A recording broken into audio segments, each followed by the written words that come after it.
আসসালামু আলাইকুম। কেমন আছেন প্রিয় ভিউয়ার্স? আশা করছি সবাই ভালো আছেন। আমি আজ আমাদের পুরান ঢাকার খুবই ট্র্যাডিশনাল একটি রেসিপি শেয়ার করছি। আমার আজকের যে রান্না এটি হচ্ছে খাসির মাংসের সাদা ভুনা। এই রান্নাটা কিন্তু পুরান ঢাকার খুবই জনপ্রিয় এবং অনেক মুখরোচক একটি খাবার। এটা কিন্তু যে কোনো প্রোগ্রামে পুরান ঢাকাদের থাকবে এই রান্নাটা। তো আমি এই রান্নাটা কীভাবে করেছি সেটা শেয়ার করছি। প্রথমে আমি কিছু বাদাম নিয়েছি এবং পেঁয়াজ নিয়েছি, এগুলোকে ভালো করে ব্লেন্ড করে নেব। কেউ চাইলে পাটায়ও বেটে নিতে পারে। এখন আমি এখানে দিয়ে দিচ্ছি কিছুটা টক দই, আর সাথে এখানে আমি নিয়েছি আদা রসুন বাটা, তেজপাতা, গরম মশলা এবং লবণ, ধনিয়া, জিরা, গরম মশলা গুঁড়ো এবং গোলমরিচ গুঁড়ো। এগুলো দিয়ে আমি খুব ভালোভাবে মেখে নিব। আর এখন আমি দিয়ে দিলাম বাদাম এবং পেঁয়াজ বাটা।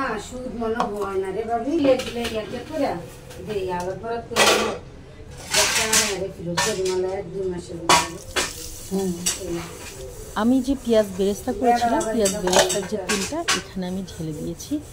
এই তেলের সাহায্যে আমি এখন খুব ভালোভাবে মেখে নেব। আর দিয়েছি কাঁচা সরিষার তেল, যেটাকে কোনো ধরনের হিট করা হয়নি। এখন আমি হাতের সাহায্যে খুব ভালোভাবে মেখে নিচ্ছি।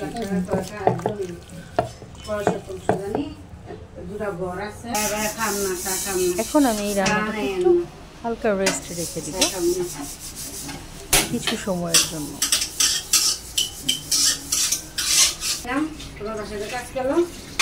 এখন আমি রান্নাটা হাঁড়িতে বসিয়ে দিয়েছি এবং এইভাবে আমি 15 মিনিট পর ঢাকনাটা উঁচু করেছি, খুলে দিয়েছি। এখন দেখা যাচ্ছে এখানে অনেকগুলো পানি উঠে গেছে মাংস থেকে। এখন আমি দিয়েছি জয়ফল জ্যোতি, খুব ভালো করে একটু থেতলে খাসির মাংসটা খুব তাড়াতাড়ি গলে যায়।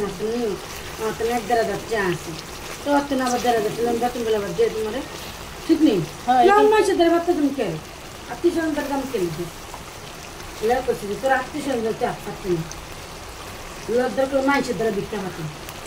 আমি মানুষের দ্বারা আমি তোমার ছেলেটারে পাঠাইলেও তো আমি তোমার খাবার দিতে পারতাম। আমার মাংসগুলো ভালো করে কষানো হয়ে যাচ্ছে, আর নিচ থেকে মাংসের পানিটা শুকিয়ে তেলগুলো উপরে উঠে যাচ্ছে। এই পর্যায়ে আমি দিয়ে দিচ্ছি এখানে আমি 1 কাপ পরিমাণ তরল দুধ দিয়ে দিয়েছি। মানে হ্যাঁ দক্ষতা আছে বুঝো না, এর লেগা মেডিকেলে হ্যাঁ বাই চাকরি করে বুঝছো, এর লেগে তো দক্ষতা। হ্যাঁ আমি আবার ঢাকনা দিয়ে মানুষ না না এখন আমি আরও কিছু পানি অ্যাড করে দিলাম। এই পানির সাহায্যেই মাংসটা খুব ভালোভাবে সিদ্ধ হয়ে যাবে, আমার আর পানি দেওয়া পড়বে না।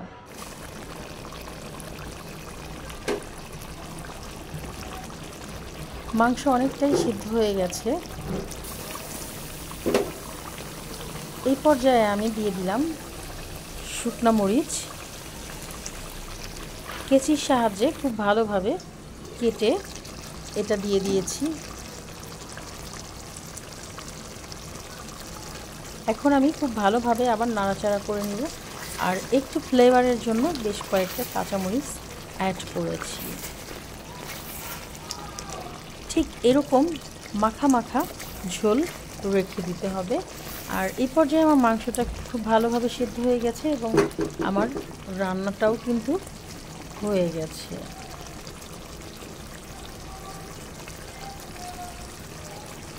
যারা আমার চ্যানেলে নতুন তারা আমার চ্যানেলটি প্লিজ সাবস্ক্রাইব করে দেবেন। তো এই পর্যায়ে আমি আরও স্বাদ বাড়ানোর জন্য বা এই রান্নার ক্ষেত্রে এটা ব্যবহার করতেই হবে, সেটা হচ্ছে পেঁয়াজ বেরেস্তা। এটা একদম নামানোর একদম অল্প সময় আগে পেঁয়াজ বেরেস্তাটা অ্যাড করতে হবে।